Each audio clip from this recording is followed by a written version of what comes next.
स्वागत है दोस्तों आप सभी को ठिकिराज यूट्यूब चैनल पर। आज के इस वीडियो में मैं आपको बताऊंगा कि कैसे आप अपने Redmi 5 Plus या फिर किसी भी Redmi मोबाइल में यदि आपका नोटिफिकेशन साउंड काम नहीं कर रहा है, नोटिफिकेशन साउंड का प्रॉब्लम आ रहा है, तो उसे आप कैसे फिक्स कर सकते हैं इस वीडियो में मैं आपको बताऊंगा।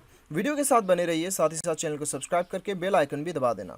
तो दोस्तों यहाँ पे देखिए, यहाँ पे आपको कुछ रीज़न की वजह से जो है आपको नोटिफिकेशन साउंड में प्रॉब्लम आता है। तो आपको क्या क्या करना है मैं आपको बताऊंगा, कम से कम 3 सेटिंग्स वगैरह बताऊंगा, तो वीडियो के साथ बने रहिएगा। चलिए सबसे पहले तो आप अपने मोबाइल के सेटिंग्स पे चले जाइए और यहाँ पे आप चले जाइए साउंड एंड वाइब्रेशन पे, ठीक है। अभी दोस्तों देखिए, ज़्यादातर क्या होता है कि हमारे मोबाइल में जो है वॉल्यूम बहुत ही डाउन होने की वजह से भी कभी कभी हमें लगता है कि साउंड काम नहीं कर रहा है। तो आपका ये रिंगिंग वॉल्यूम को भी आप एक बार चेक कर लीजिएगा, ठीक है। तो यहाँ पे रिंगिंग वॉल्यूम आपका फुल होना चाहिए, ठीक है।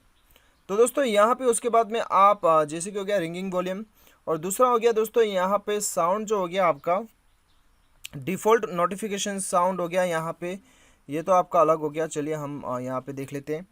यहाँ पे दोस्तों आपका डायल पैड टोन हो गया, इसे आपको ऑन रखना है। ये आपका डायल पैड में साउंड काम करेगा, टैप साउंड, और यहाँ पे screen locking sound, screen shot का साउंड, और ये साउंड जो है ऑल साउंड में काम करेगा, ठीक है। इसे आपको ऑन रखना है। तो दोस्तों ये तो है कंप्लीट सेटिंग, जिसके मदद से आपका नोटिफिकेशन साउंड का प्रॉब्लम सॉल्व हो जाना चाहिए। बाय चांस आपका साउंड का प्रॉब्लम सॉल्व नहीं होता है, आप क्या कर सकते हैं, अपने मोबाइल को एक बार रीस्टार्ट करके देखिएगा।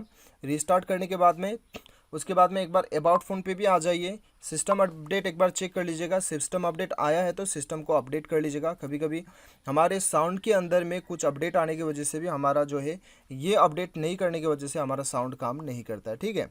तो इसीलिए दोस्तों यहाँ पे क्या करना है, आपको इसे अपडेट कर लेना है यदि अपडेट आया है तो दोस्तों ये 3-4 सेटिंग करने के बाद में तो डेफिनेटली भी आपका साउंड का प्रॉब्लम सॉल्व हो जाएगा।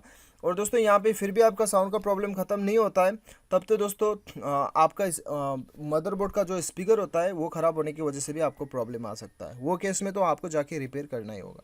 उम्मीद करता हूँ वीडियो पसंद आया होगा। Thanks for watching.